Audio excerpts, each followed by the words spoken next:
sopi ngai lut ta na bon chavin ka ngai lut now salam kain bol ni hi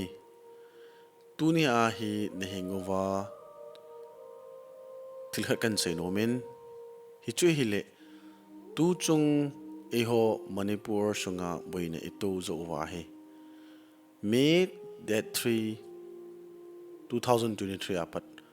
tu chan ge kumthum awal tan tu ni chana he eho Thadou-Kuki te paite katipon mar katipon eho nammi pi eimi te athi amang hi phat te ka gela hele jan hi vela kapate ka ute chutingle ka gol ho pastor thumjen reverend ni to pastor khat adi dia khat chung keidanga ka insung mi mong mong khat jong ipung chan khompi mama akhat jong iloi le gol tamang chuti a chu iso pi tamang banga hin khol ani ke mang hitia hi mel mate nam sipai ho ani hitia hi atisan uicha gan hing bang bangin hiti hin ahin kho na latawin hijiteni hiji situation hi ama sanga jong abang banga hiji live la hi yo nam sipai te tisan jong ani kila ni hi kaga age la hele so pite ho tu zan ki kholute so pite ho eho alang khana milham mu ding milham ti chu mi koi ma kanoi si e pon Christian i so kevina ai wagin patyan gi yelo hen Christian di ta hiu ham Christian lem hiu ham John bung thum chang som lu mi zo sin het cho For God so loved the world that he gave his only begotten son that whosoever believe in him should not perish but have an everlasting life atichu pathin hi bangai wa noi angai lu hin ko izong le ama ta san chen chu mang tha lowa tun sot hin kim lo na nei thein ngin achapa chang kha chopitan hi ti hi chi bible chang ani mel chi jingang so piti ho hi chi mi zo seni ki mel chi jingin ni wa panin Sunday school a ama wang tu ni a ka hin te ka anom hi revelation bung thum chang som no ve ki leo hen votlan na vot pon salana sa pon lukewarm Christian ki ho hi rapture ni ting le pathinin kakama ko na ka khon do the ti hi chu hi chi lukewarm Christian hoi hi ji a hi so pite ho hi chi tu chunga thi la azong mi him hung pe na inu oi sunga inu tai gila ko na hung gizilwa pana tu ni chana thi na la koi ma cha en adai lo pen hi chi gala tola him la thala hi chi thal changa thi hi ano modida ni ga gel ahing nu ahing pa chutengle asen ji dinga gel ha ma zenga in sung mi te dingin achate in sung mi te ha ma zengin dunia ka sai nom chu ham de la so pite ho alang khana hi milham ve dingin ga gel mitam ta mi ja thum lang i thi ve na mi jani wale thiu cho mai hlei te zong chu te arthi wa hiti ai mi alang langa ki to cho pathin mit na hi ve na la Christianity ai pathin Lhagao min ai ve na hi le satanin na sata hi chi e ho Kuki-Zo iti do ham emite iti do ham hi chi boy hung ki patila adena thi ho si si paten de leo hen so pite ho paten ve leo hen atam zo thio hi a in su mi ten ngai ma dawen lang Lhagao mina ka sei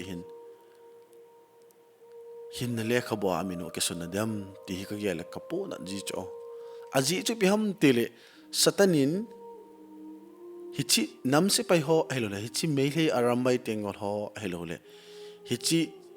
zukham ho si a hi chan ge ya ho hello nu nau chapang ni mei chapang hi ta ki sia ho na ma ki bola hi ta hi ho in kai pe na jong ni pi khat jong chu tia cho taw na man pe na ahin khu kila jing chula ahile hi chi ho la hi zakhat la hi mi izat hi Lhagao pathin ko ma dem ti hi ka agala so pite ho tamin te wang ka ti poi so pite ho alhom de da dan he so pite ho aji chu pathin anga idinu ting le so pite ho pathin nang le ke hi biased judge a bolo do he o kukite cho pathin hemiu cho o me le te cho hindu ni sao hin ai lo le Amos sanam hinjim mo ni hibin Christian jong a hibin tia amo partiality bol lo do anaga te ang chomo Christian hong lut masa tia chutia chu pathin hen tum nei lo de hi pathin mit vena chu revelation bung thum chang som lu ma chu volna vot ngal pon salana sangal pon ati chu ham tile mitam te in I believe in Jesus I believe in God it is okay chu tu a ngai ho zo siang so pite ho kasukho khosung mi hin chuta kalal gol hin nu le paten hivin pile po ni hivin chuta naw ten hivin a koi koin so pite ho phaten ki yalo te tu zan hin tu sunin ka o na za ovale Jisu Krista dinga hi hin di ta ini unam ti hoi tan gi golute ki gyal mo ngote pasal jong ni mai the hi reverend jong ni mai the ama wang Jisu Krista to relationship ne nei lo wa hile in nei lo wa hile hin khu ha de dan hin pathian gyalin tu ni a he povum thang to kasopi pa pastor pa golin le u kai go lun chu ahin khu kila jing ta cho na adang jong chu thinaman tam tai to cho hichimun like vel dong aus Bronson in jong nam si pai Bronson in jong thinaman an to chu la aloi la gul ho jong an to chu la ai le to a igam hilo hom ti ala sa pan jong ls bang boy in jong ahin khu na to chu la tamitam tai so pi sangam o me so pi te ho ama wang tu ni a ge gel do ju pe ham tel hin khoi sei the hi poi so pi te ho pathin in nang chu pastor ni hin reverend ni hin na mi chom ni hin mi gu cha ni hin azong je la ki mang cha ni hi tia na hin khu chu apha sidung ju ya laptop pi hi poi ama wang gelin ibidenga pastor ho reverend ho chu he pa khai ja kham te ho lamka AKONNA ahong ki pat dawa tao naman do ham tao naman diu cho ai la tao naman pastor di hon tao naman chu ile alang khara agela la pathin pan chun I pathin I ho pau hin asan pi lo ham ga agel to ngona I ho dinga chu ga agel thei cho ga agel tao so pi am ho ke san tao na bon pathin asan lo tam ti jong hi gel thei cho ale pi dinga chu pathin don lo ham Jisu Krista ang Getsemani chu atho ding a ke he chu atho ding a ke he na atisan ati ultisan mga po de chu Eloi Eloi lama sabachthani kapathin ida nei hla hitam ati chu pathin panpi na chu lhagao chang to lo hi chu ka sei nom na pe ham tila so pe te ho pathinin achapa chang khache Jisu Krista angai lu dan eho chon se nenga atisanin ahong tai jalen ngam ta isa sa yingu amawang pathinin bon achapa Jisu Krista angai lu na eho thing pelak nam cross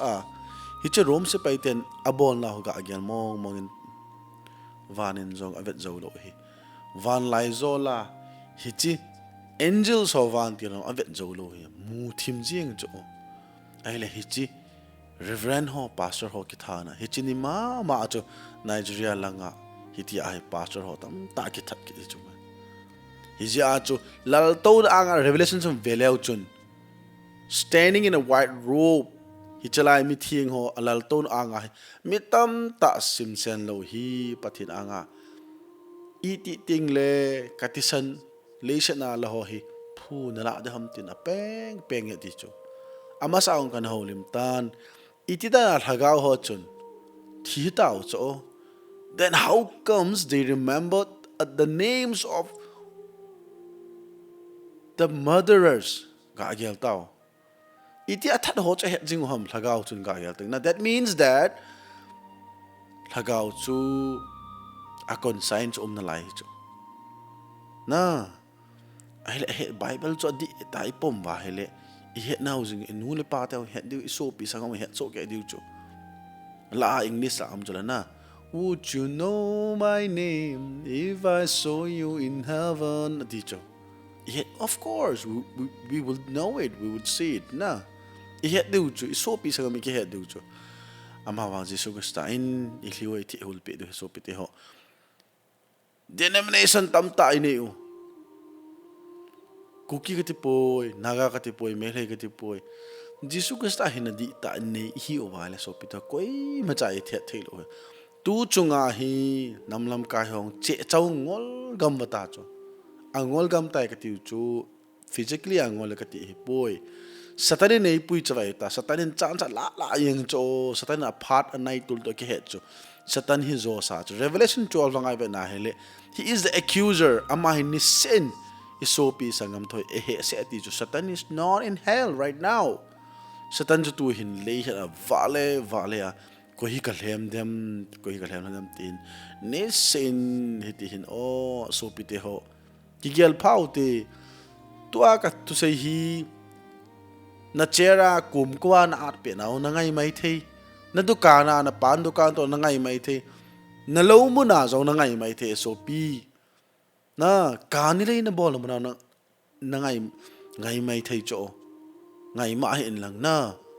ni imut pero na ngay may thay cho Bible ay pe kasi faith comes through hearing nakhang na nei je na chu taasan na chu da bilkul alu nei chu ho za thei le chu itin he da taong how would you know that hu hinga thu itin he da tam speech therapist hola nei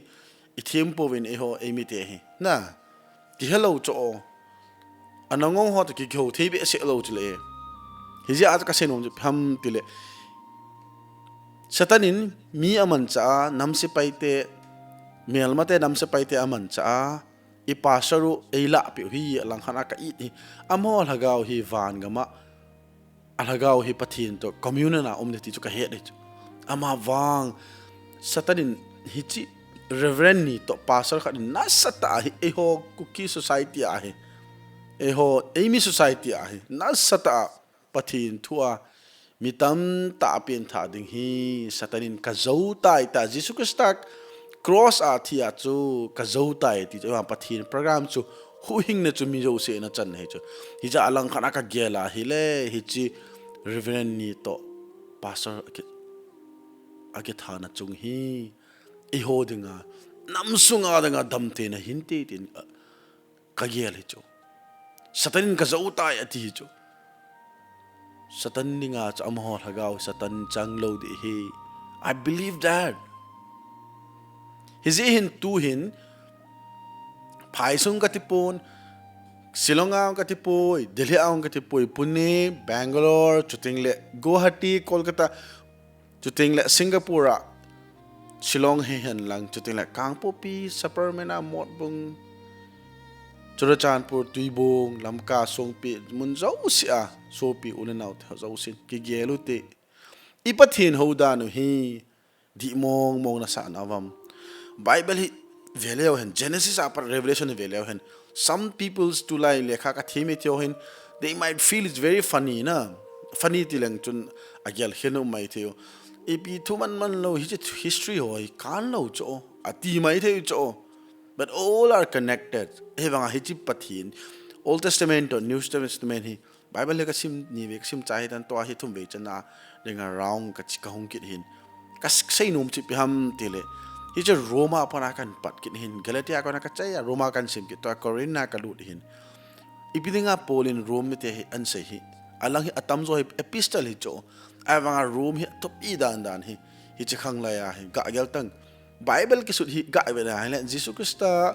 2026 tu kumi cho na tuni ka holim ni 19 May jingka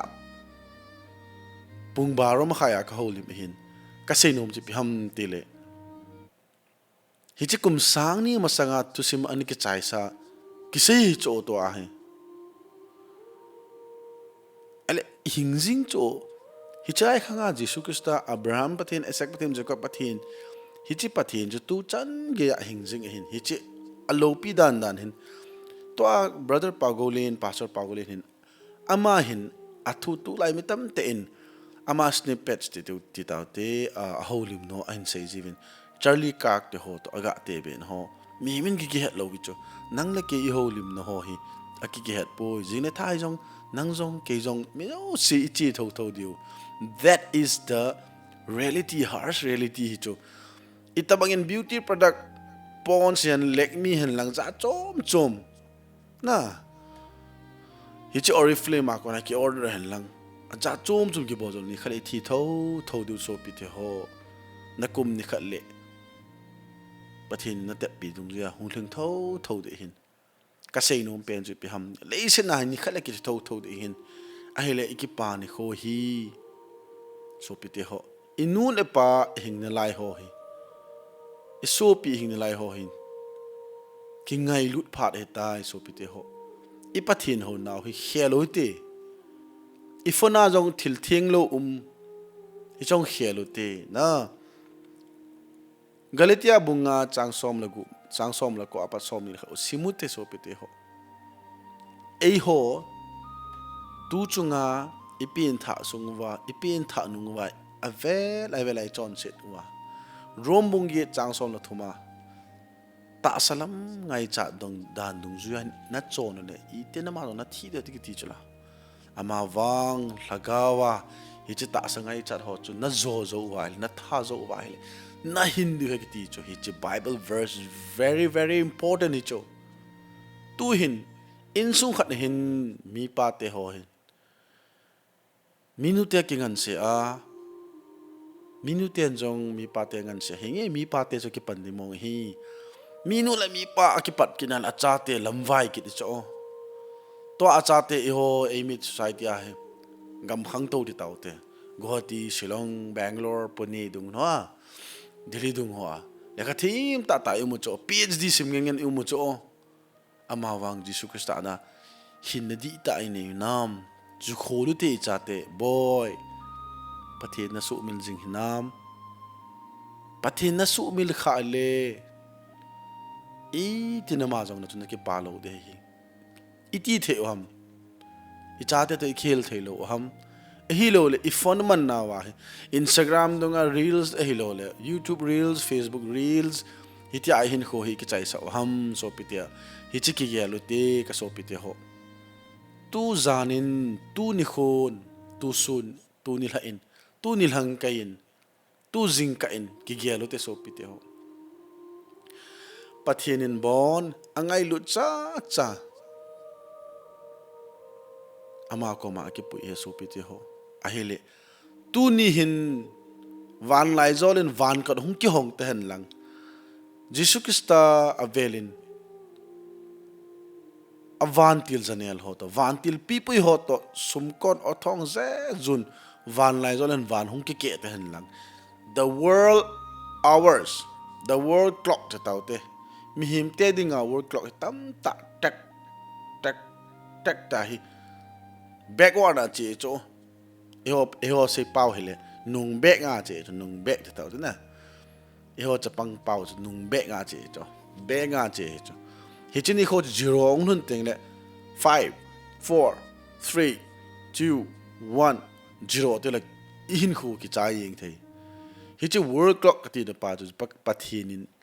a het hi chu van ti honong het lo pi chu pathin I Jisu ka sai te hong ki dam pathinin bo het chu na ai la so pi te ho hi chi lep tul ni ting le to anu na pa te tam ta nga go long en ke hin kho hi adi nai ka hin kho mandan adi nai ti ai ki gel wa hele in gi gel khil kha mai the e so pite hoi te in taun e man ting ne hoi te in pathin to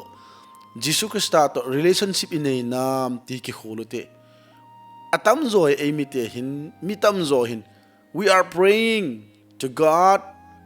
in contractual basis na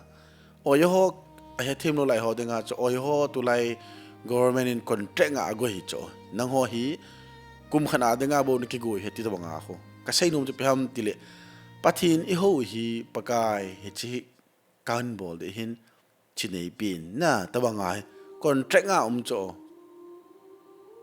thil khat mu ne nga thil khat in bol alang khana we still do it na ki bol jing cho ama wang hi chi contract nga taw na man hi atam zo hi thabu thai be ji cho not success pathin in wait nang ma plan to ke plan ki bang poi ati khum jing cho ama wang when we pray and have a personal relationship with Jesus, with God, patinin ema gel sanga eho gel sanga nas sata tilpha gel jo agi gel jo kasino na jo Jeremiah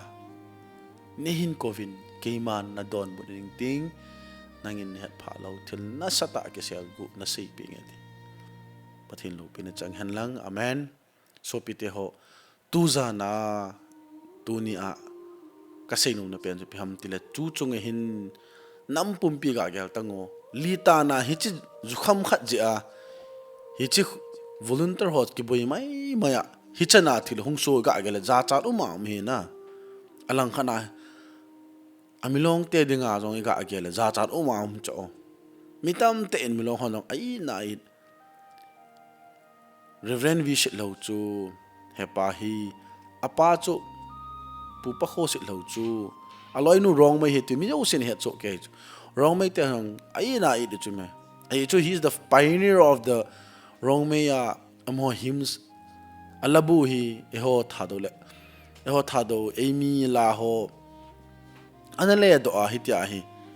the first pioneer and hi cho hi ja chu kasai nong pi ham tile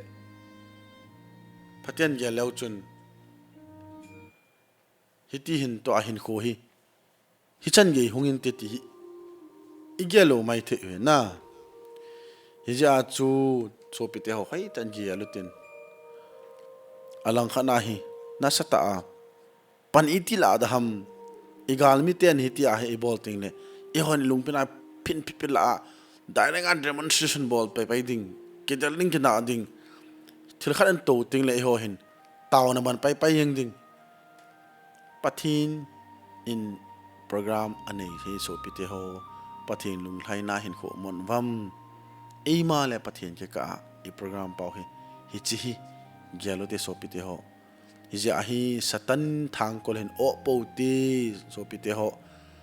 thil khat aboi le la sim na en bo ke chai po ti pathin na ding in na sat en eima hin kho hi gan ki hing ha bangin na akipido he chi sacrifice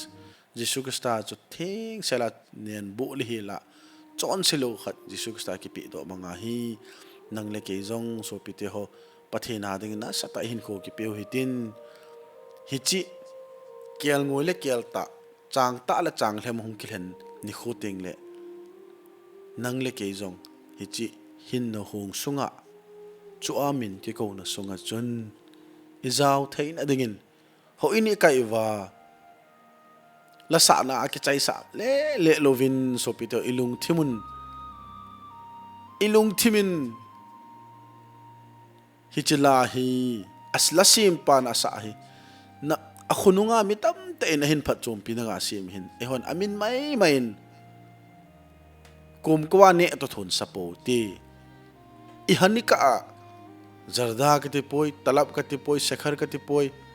vimla ka ti poi hoi chi jong le dum phol to na tuibu mom to thon pathin wa choi la sapo te so pite ho hi hin jingna thaile ipi hunglung dang ham nang le ken ka I he po vi so pite ho hi hin pathina dingin pathin ka hin jong le nangma ka hin ding hin ka thi jong le ka Lhagao na khot kom tong sungin nei koi pen iti the nga he so pite ho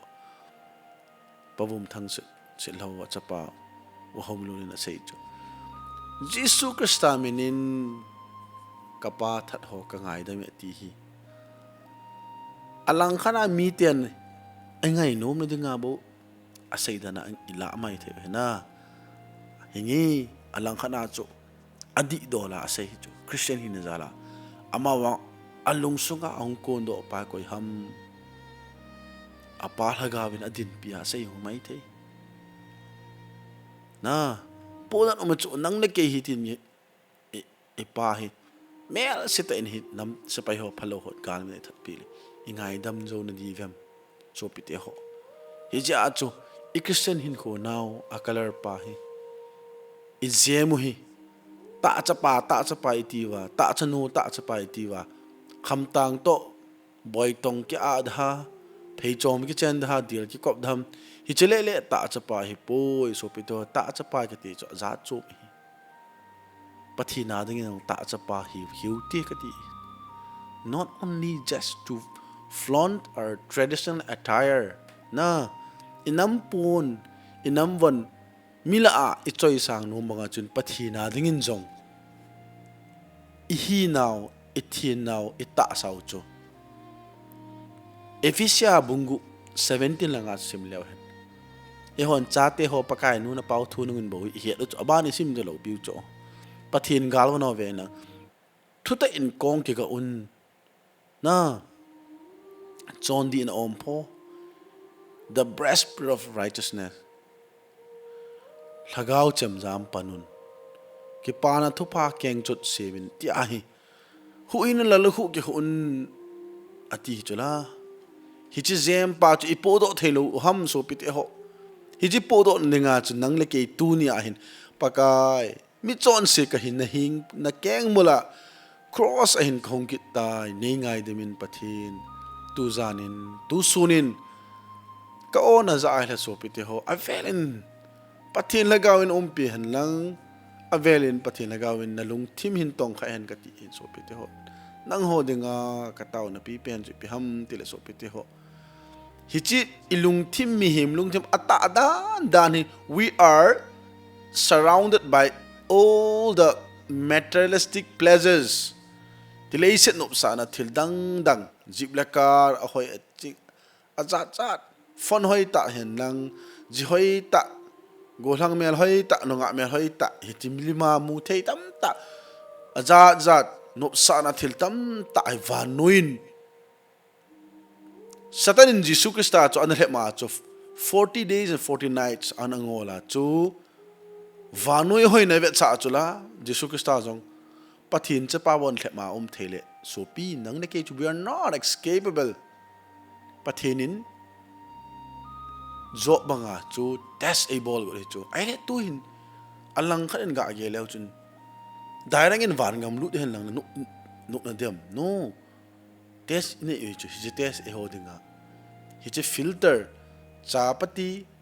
filter bol nga khu cha tu ta khun na iki halo ho hi che cha do khu pa la hen lang tui lo di chula ya filter ke bol ya filter bangin umun so pite ho ita sao hi ilhagao hi bu nen be loading aji cho Jesus Christ thisana van gam kot hon ta hi ja chu van gam kot chu kot jimle kot jak ki ka om jo na tu chunga athi ho jong chu reven ho pa ron kot jimle kot len ka ki ti cho iga agele ki dang ka sa he kot jim chu bible hi jong le ki he chu la hinalam pi chu at lampi jong aneve ki ti chu na kot jim hi cho kot jim le kot jak ki be cho kot len to kot jak ki bang cho ai le hi che ka chu hi these three pastors amoho pastor ho hin reven ho hin e ho dinga hi so pite ho nang ho dinga kana thi ati chula amoho anunga ga ve lew chun amy youtuber tam ta la satam ta mi tam ta ontara cha mo cho anunga to ben party ti do ham wedding anunga hong chi ho ontara so ho amo da na um cho amo ki pal thanom ta in ga lung ta cho amo thi ni nya ka u nu jong ka fund ga ti le la ka so pinu amo US langa he pa chu tapoy sis he o ga ti ding la amala pung khat pung ni ai mun lai ta hi ding ahong tho a message ka amu ni ka gele ka podat ka li so chume a sei ji lo ke yong office a ko min hitia signature ho ka ball pen hitin message ong phanin ka hin khon mo dan chu ka chunga pa ka ma ka sen sir num hiti hin kho ka to tan num ka sa hin ke in lang ka chelo le ka ti a permission ka ki thuma ka hong do en amon jong he thim hin in lang na chi dam in lang ki chi jong le akan poi thu a boy jin chi le wala boy ka bol thei pen chu in su mi te ding nam mi ti na taw na ka man pi thei lo ai lo ka lung thima ka ki op tai lo he adang bol de ke poi ka ti hi ja so pi te ho ko jim le ko ki ka chu e ho i passer te ho hi chi amy passer te taw te na tulai di I fanatic ho in ku kya jong Thadou ho ni ti narrative zomia narrative cha ni ti a milong hon jong atang khulten jong ti a narrative e bol khum cho ni zat da na hi chi e ho ki bol e poi so pi to satan politics propaganda he Lhagao min ha ute ka ti cho Lhagao min ha ute so pi te ho thil ho hi betang 2027 khowei ta cho news ho ve ji leo chun satanist occultist ho ve leo chun 2027 ting le holam kai tam ta of every religion members participant che de hu cho one world religion na denga hichi nai tul he chu me we don't know amon ki gong sa om cho hija so pite ho thil hi aba nei cha o tele ne theo ni ki cho zo lo du cha cho I ho jong in ki ho thei lo do ta cho hi ja hi nin nung lam hi tai so pi te ho ima zo se pathen tu zo se gui lung ta cho amun monan halum la halin kho poi wa pathin hi chi bible hi basic instruction before leaving earth leisit idal ha masanga hi pathin in e ho nga basic instruction e pi uchu na hi chi hoi ten ki tu chau tin hichi vanoi le set pung the world glass hour ti pa hi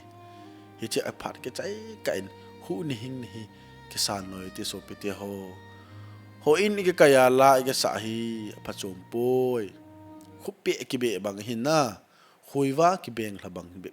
hi sa po te monday apa nom ta idup na party apa ma hi ta hin kho ke ma Tuesday now day na zule saga ki don kin Wednesday na mi to ki kana kiding Thursday na tat not na party pathin him ke pamon lo Saturday ni a chole ne chole weekend party chu kui ma cha akham lo mi yo se khame ka ti hi poi gampa ma ho di atamzo e ho hi e culture ki no ki het lo ta cho weekend culture a kol ho to hi chi western culture a hi ito ka isang holo zong hi ita sa hope zo lo ta chu na ita sa zo hi do zo ta chu la so pite ho hi ji hin so pite ho ta ki ai to te monday apa saturday ye pathin ong ke pa lo cho ale sunday jing ka kham the tho a saturday jana na tam zo ka ti hi ki mo a ki na ki to kho a hitia chu jing ka nga ho in pung ging ta chu gampa ma ho in pung ging lo pi cho gampa ma jo timing ne ki chen ho in pung ging ja thei le lai ji hi pathi ni thangwa do hi ho in pung i ga za wa hi le ho ina i ga che wa hi le hi chi pung khat ka adang ngo cho la ki sa ho bung report aja chom chula ale pathin tu sei pa in chom khat an sei na a pung khat so nga jong hin pha jong ki pe zo lo tao nong ki tao nom ke do lai sen hi chip sunday ni apung khat le a ki kaya van gam lu dinga ki gel jeng cho mi ki sei se pai ki jeng hung do le nang ho khotini khotoni whatsapp group vet le vo hanu kinil ke na ing du nang ho khoti thel ho ni nang ho khoti khatu ka le ki ti wa ikidin lil ki la cho christian khat hi wa jesus christ bo na ho so ke wa ikidem to ke na lai se no hiya za ka sei hin na so pi te ho tulai mi tam ten khosung khara church tam tam cho ho bung denomination tam ta i ho pau jisu krista hi ki na lai set awa i ho ki ho ki lo ai le wan nga ma chu ki khom li ki ho du ham ti ga gel dat nu dat nom ki cho na hizi a chu you be the true Christ follower jisu krista nung zui di ta hi go in so pi te ho pakai sun keima nung zui di ta ni le na cross hin ki pun lang kanung hin zui na ti so pi his hin Christian na hi di chu thu pi po ama wang jisu krista nung zui di ni hi di pa ba thu pi he pathe nung zui ki ti hi thil no ma hi po America avanule na how pen pastor pa na pastor Benny hin ti holoi chiting le Kennedy Copeland pastor ki ti holoi a crore billion ne cho private no ne chu me pathin nang ho hi e ho hi num ta hin khomang de ngai ko hi po so pi te ho khat pa nom ta private na chi de khat pa langa Nigeria ka ti po e ho gam sunga gujudai gunoi dai no ya thal chang la hin ko ke manga hi ti ai ki molim kit na lai san hi ti ai e su gen thei lai or isa a pastor ho hi ti ai a karmona ki halden lai alang khana mi khat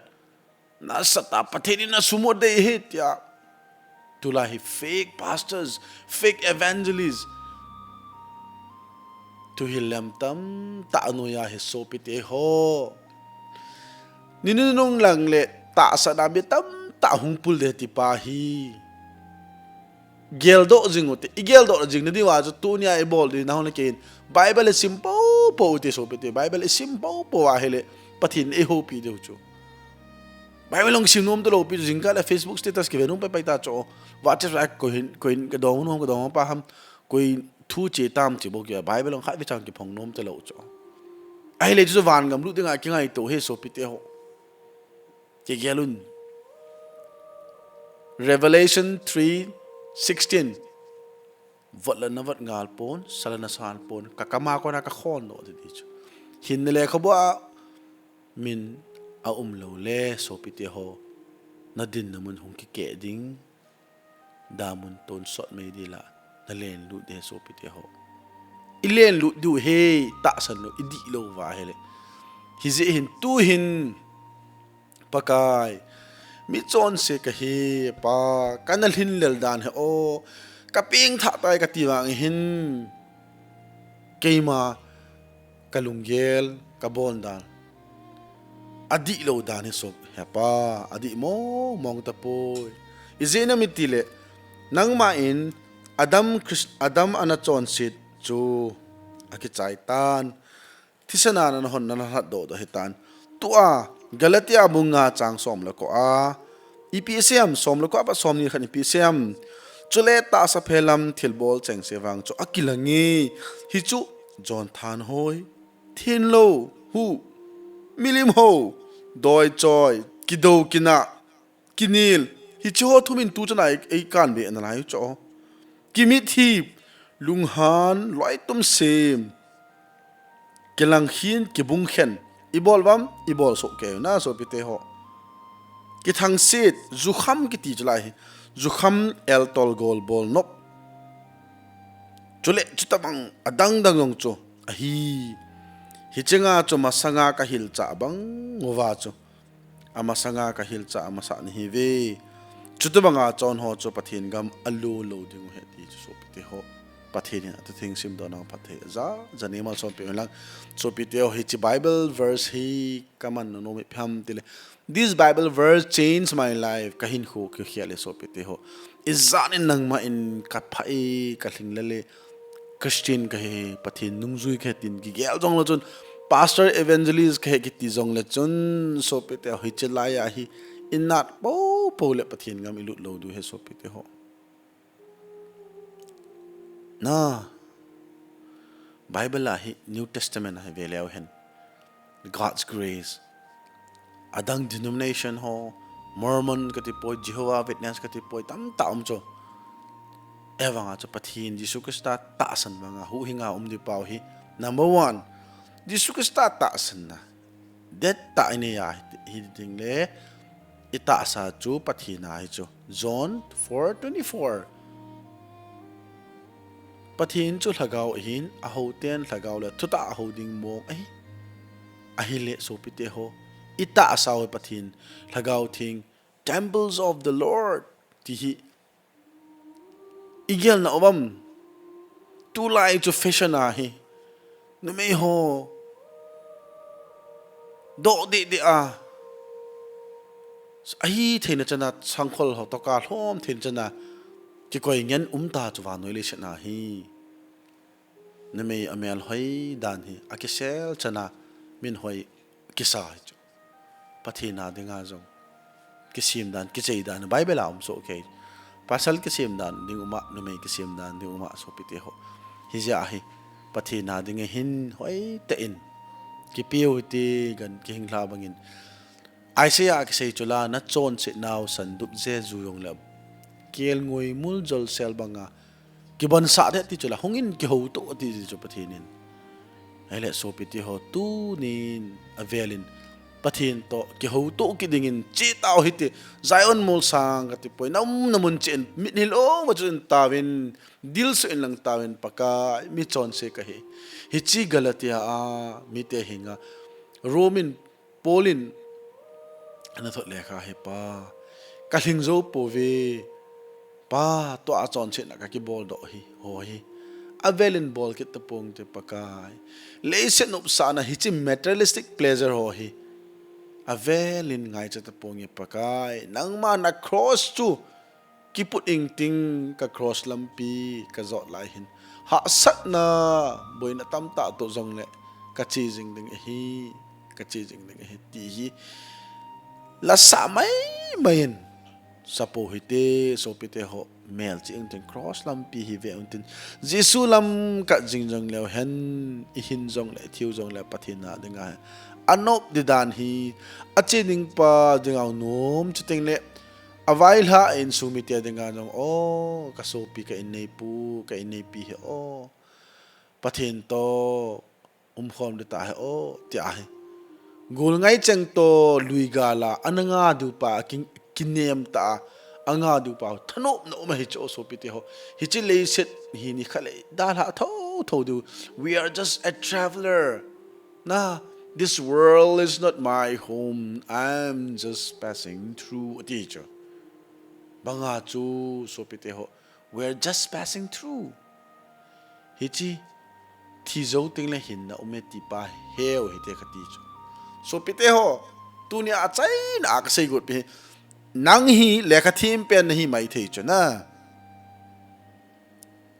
meeting mi thim officially ta taun hi mai thei chu class 12 class 10 ang percentage sang ta ni mai de PhD ong ni mai thei chu scientist ong ni mai thei chu adi dias Guwahati Shillong Delhi am dung ho ahi lecturer professor nahi u chu but naha nahi nungu ting le pathin he demo lo demo na ichi na hi tulai mitam atheist hum do ta ama wang ka sei non pen pe ham til revelation a chai na lang ho sim leo to lal to na anga ding hon pi seivam martyr a pat krista martyr chang hon pi seam hi chelai bible chang le akona hi pathin umeti he thei cho pakai pathin leiset na eina he seo eina that ho katisanu itila phuna la adham ati theilai pak that means that ilhagao hi hinna ometi chu approve ani na aka sei pi ni vena so pite ho tua thu ka sei ho hi kema kalung thima ko na hung kun do hi poi so pi kin hi chi ka he saung ka sei poi pathin lhagao thengin kema kam cheng hin manga studio manga nangma na bil kola chana nanakhang in aza hu hing na chu nakhanga anglu theyati hi ne het na dinga kan eiman cha hi so pite ho I am just a messenger pathina danga tulai mitam ten hepa reverend hauthangin hungdimin a sei banga cho tulai mitam ta hi pathin aman cha hilo eima zo pathina danga kikipedo a pathin nei mangin kiti tam zo ta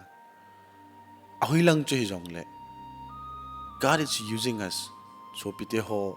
pathi na ding in pakai Samuel banga chu pakai hirai ka ome te bangin nangjong so pite ho pathi ni naman nom ne hi ome mi him khat chu khat lun tin khat ki phong ding in tin hi ja pathi na ding na sata gan ki hing hla banga na din ting le pathi ni nang ja mi tam ta nampi mi khat ja nampi cho hinga omte he so pite ho Esther ja chu Israel Jews te ki hu hing chula hi ja chu so pite ho student lam kayong ni mai thei chu pathin he pot pot de kati tulai di ja ke so lam kai kati poi ko tu kati poi IT lev kati poi akoi hivin pathin ni dom sang mas lev hen lang mi te mai masain gu thim chan ei ma pin nan sungin pathin tu nya he kanam mi ti again te hi ep ka sei pe dam ep nei sei sa no mam ti hin pathin dong mas lew hen he pop he u paulin al tho loina he pa ps ong sei da tau te to alam kai langa kang pu pi langa lam kai ho kang wi langa lam kai ho pathin hi dong ma sau ti mo lu han po te pathin dong ma sau tin ipi ke nei sei sa nom wam nam lam kai ho yong chu mi pho mo hello chula van gama damona che te tin hello chula mi jo se pathin ngai lut banga chu mi jo se pathin ahu hlat dam sa chu nang le ke pathin e hu hing banga chu mei thei te jong milong ho jong nepali ho jong mi jo se pathin angai lut so ke hi ja chu Christian di ta ni le you cannot hate anyone political talks nante adang nante ama pathina ki pe waila nam pumpi ogin khana pathin henga ke pal thanom ta ehum theine di wa hi phaten eho Lhagao hin kho dinmun he kisim tu utaw te tu hin kisim tu taw te na khang nei zo sen ka ona za wai nung se ten i namun che on namun nadin namun lai lung namun chu pathina dingin THILSOH na in THILSOH pakain na lung thima anen pa hi pai han lang pathi nangma dingin kahin ko hi katung tu na kapo gi hi nei ngai jang tan na cross puning ting nangma ding ke pantange ti hin ki gelatan sopi ki pedo tan ki petau te lam kai ho hin anung zui ho hin ibon chawen hitin ki peso kele namsung khosung vengsung o sedam ding lung thana pathenin eum pi de hu chu nangla ke eum pi banga chu igalmi te au jong chu galmi te tile alang khana chu ki phat mo to kai chu eho political ideology satan ki chep na galmi hin ti thu na mi jo se ta khat hi so ke hin am ho za hong ki sim phawen tin mele te hong ki sim phawen tin mi lo hong ki sim phawen e hong sim phawen zo mi ho jong idoli hong khialin tin hiti a cho atam zo mi jo se hi Jesus Christ Christian khat hi wa hele we are one in Christ we shall overcome is in so pite ho pathin ho wa le di ta in ke ho te ti hi tunia hepa te ho reven ho thina chung changa ka po da jala cho kahin se hin chuting la chai na ka sei nom ji pam tile mitam ta hichigari atam ta ki tolun hepa te ho chun thina mulim le se na hin kho na chan ta wen a hing do cheng se reven he kai sim te holoi he ke ho di ke ding in ka u te hin ka sei nom ji pam tile hi cha ong so cho chang se reven kai thang te holoi chu te driver pa te holoi jong driver pa jong chu te la ko ma he pa bum thang ko ma hi cha khut kap kha pi pa jong chu ke denga ka cha te ka naw te tabang bang hin kaga agela la hing do cheng ho hi pathienin hi chi gal hi chi milong te nam si pai ho in thalan ka wa chu thal chang hin koi ma cha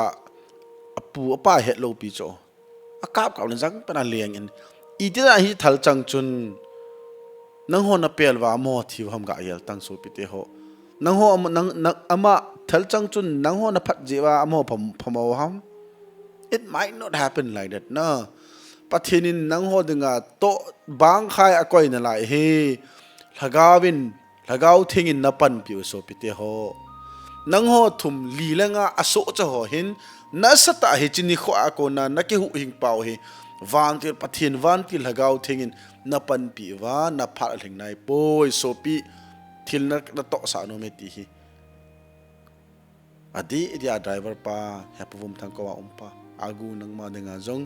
go mang denga jong ka sei hin thin na man cha no me kanau pathin na man cha no me hi chini kho a na lung thim ana ding to na chan dan ka ga gel ka po na ma main adi dia reven he kai dinga jong tel he kai thang ho dinga ka gel ong le iti du han ka he poi na hiti ake su kha dan chuting la dang ho pastor ho jong ake su ho jong so pi ma mai so kevin nang ho mili minga mi gup hin na sata pathina na gen thei tho naw hi hung na sata in pathin hin mang ching lang pathin lagau thengin in nam sung wa hi chi pastor ho reven ho he pati ho he o te ho loile gol te ho anamolem sa ho ja nampi dam na nang ho zala hui thei ding in pathin na mang chajing han lang na chele na vale na wain pathin la velin tu ne ana chin tu bangin avelin hi chin thilso incident hi kit loading tu ma wanin khunung ge tu cha khange dale tin pathin hengin ka tawin hi so pite ho damna ne jengote nampi hi damna ne jengote eile eima ilagao hin kho hi kisim phat tau te jisu krista hong ka in